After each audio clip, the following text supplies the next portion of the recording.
Bonjour et bienvenue en Tête-à-Tête, l'émission de grandes interviews de France 24. Notre invité cette semaine est Adolphe Musito, c'est le vice-premier ministre et ministre du budget de la République démocratique du Congo. Il est avec nous depuis Kinshasa.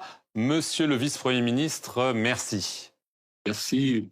Merci beaucoup. Alors, il y a un mois, Donald Trump présidait en grande pompe à Washington la signature d'un accord de paix historique entre Félix Tshisekedi et Paul Kagame. Mais sur le terrain, les affrontements entre l'armée et le groupe rebelle AFC M23 soutenu par le Rwanda se poursuivent, notamment autour de la ville stratégique d'Uvira au sud Kivu. Alors l'administration Trump a exigé le retrait des troupes rwandaises. Est-ce que, d'après vous, le Rwanda fait ce qu'il faut pour appliquer cet accord ou non? Et jusque-là, le Rwanda ne fait pas ce qu'il faut pour appliquer cet accord. Nous ne sommes pas naïfs. Le président de la République, Tshisekedi, a voulu montrer à la communauté internationale la volonté de la République démocratique du Congo de finir avec cette guerre. Il a beaucoup voyagé. Lui, il a opté pour la voie diplomatique. Nous ne sommes pas naïfs. Et si le Rwanda veut la guerre, ils vont l'obtenir. C'est ce qui fait d'ailleurs que son gouvernement, le gouvernement que dirige Jonathan Soumila, s'est préparé. Et nous avons un budget qui finance la guerre pour les 5 prochaines années. Nous avons mis de côté et nous avons prévu 5 milliards de dollars pour financer la guerre. Et nous pensons pouvoir être en mesure de continuer à défendre notre patrie en mettant en mouvement les moyens financiers dont nous disposons pour engager la guerre avec les Rwandais. Si les Rwandais ne veulent pas cette paix, comme on dit, qui veut la guerre qui veut la paix prépare la guerre. Alors, on va venir aux questions budgétaires, mais c'est vrai que l'AFC M23 contrôle la plus vaste étendue de territoire jamais occupée par un groupe rebelle en RDC depuis les années 90, les années 2000.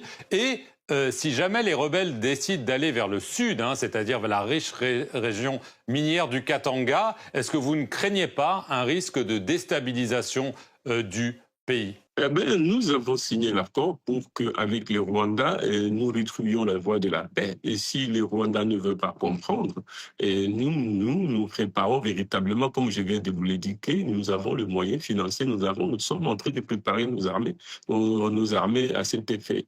Donc, les Rwandais obtiendra ce qu'ils voudront de la part de notre pays.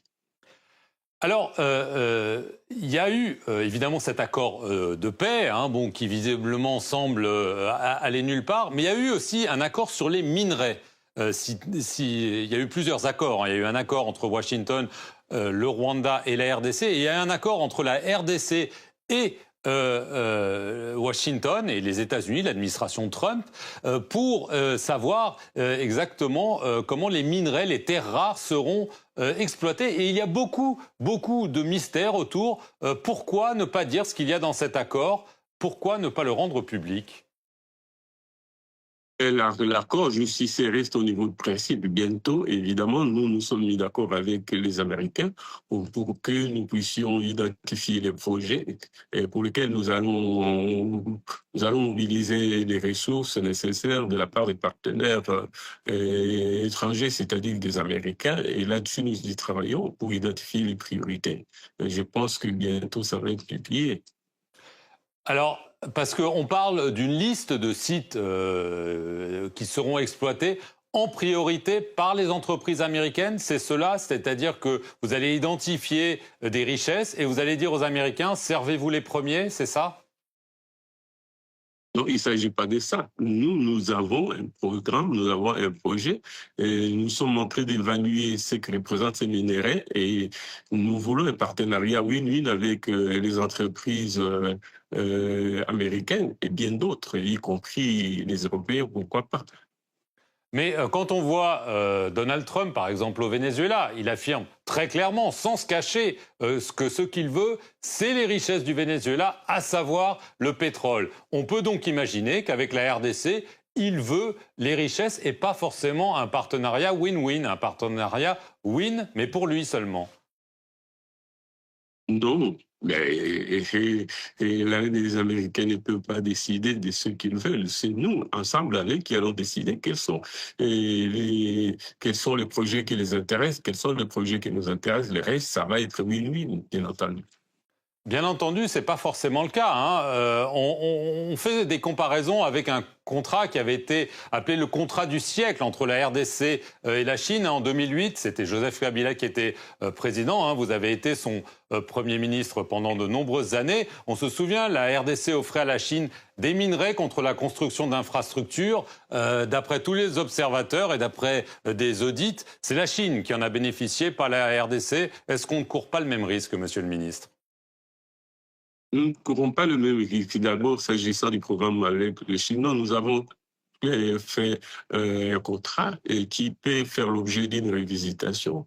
Et cela pourra être corrigé les moments venus. Mais s'agissant des Américains, les contrats proprement dit n'est pas encore signé. Ça, ce sont des options qui ont été levées. Et bien, maintenant, nous allons passer à l'étape suivante où ils vont identifier. D'abord, nous devons évaluer ce que représentent ces potentiels importants pour savoir quels sont les minéraux, quels sont les projets. Et nous allons expérimenter ensemble. Et c'est comme je l'ai dit, l'option, c'est les win-win. Qu'est-ce que nous allons dégager comme plus-value et comment nous allons nous répartir conformément aux apports respectifs des uns et des autres. Qu'est-ce que les Américains vont apporter comme capitaux, comme technologie et qu'est-ce que nous apportons comme ressources. Et en exploitant, qu'est-ce que nous allons tirer, qu'est-ce qu'ils vont tirer. Et nous, prioritairement, ça va être la mise en valeur du Congo à travers des projets d'infrastructure que nous voulons engager, pour lesquels d'ailleurs nous avons des ressources propres sur le plan du budget de la République démocratique du Congo. Ce ne sera donc pas un pillage en règle des biens du Congo. Pas du tout, le Congo est assez expérimenté en cette matière. Hein. Dans la signature du contrat, nous allons profiter de notre expérience avec les Chinois pour que sur cette base, nous puissions bien modeler les projets qu'on a avec les Américains dans l'exploitation de nos richesses. Alors, vous êtes donc ministre du budget, on a déjà un peu évoqué le budget. Un budget a été voté, qui est passé à 17 milliards de dollars, hein, donc une augmentation assez importante. Comment est-ce que vous financez ça ? C'est plus ou moins 22 milliards de dollars budget total, dont 13 milliards représentent les ressources internes, les ressources propres du gouvernement. Et le reste, c'est des appuis budgétaires, budget annexe. C'est ce que nous attendons de la communauté internationale, autour de 8-9 milliards de dollars. Donc, les 13 milliards, une partie, des gros. Si nous finançons les fonctionnements de l'État, les salaires avec 10 milliards, 3 milliards, ça va être investi, une partie mise de côté pour financer la guerre, c'est-à-dire ce que nous voyons comme salaire militaire pour équipement de l'armée, etc., ainsi que les munitions. Et puis, 1 milliard pour améliorer les salaires des fonctionnaires, des médecins, enseignants et autres. Et puis, l'autre milliard sera consacré aux infrastructures.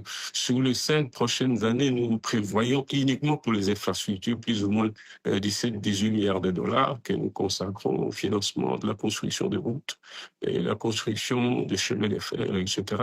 Et voilà, les Congo plus ou moins peut quand même s'autosuffire désormais pour ce qui est du financement des infrastructures. Mais cela ne nous empêche pas de recourir au financement extérieur parce que nous sommes éligibles à l'endettement extérieur. Nous pouvons facilement mobiliser sur le marché financier désormais 30 milliards de dollars, sans compter évidemment le programme qu'on a avec. Donc il y aura de la dette. C'est la dette qui va financer toutes ces hausses que vous promettez. Non, subsidiairement, mais principalement, nous avons désormais une capacité d'autofinancement.